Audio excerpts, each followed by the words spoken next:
కందషష్ఠి కవచం రోజుకి 36 సార్లు చదవాలంటారు. అది చదవడానికి సుమారు 7 గంటల సమయం పడుతుంది. కానీ కలియుగంలో ప్రతిరోజు 36 సార్లు చదవడానికి సమయం ఉండకపోతే అందులో ఒక ముఖ్యమైన రహస్య విషయాన్ని చెప్పారని చెప్తున్నారు. మురుగన్ కృపతో నేను తెలుసుకున్నాను. అది మీకు ఈరోజు చెప్పబోతున్నాను. రవణ భవస రరరరర రిభన భవస రిరిరిరిరి.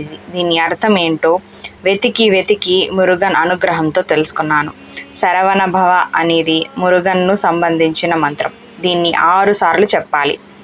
ఇప్పుడు శరవణ భవలో సా తీసి వెనక్కి పెడితే రవణ భవస, రా తీసి వెనక్కి పెడితే వనభ సరవ, భా తీసి వెనక్కి పెడితే నవసరవభ, నా తీసి వెనక్కి పెడితే వసరవన, వా తీసి వెనక్కి పెడితే సరవణ. ఇలా ప్రతి రూపాన్ని 6 సార్లు జపిస్తే 6 × 6 36 సార్లు మీరు చెప్పిన ఫలితం మీకు దక్కుతుంది. ఈ విధంగా చెప్పుకుంటే కేవలం 5 నిమిషాల్లో పూర్తి చేయొచ్చు. అంటే కందషష్ఠి కవచాన్ని 36 సార్లు చదివిన ఫలితం మీకు అందరికీ లభిస్తుంది.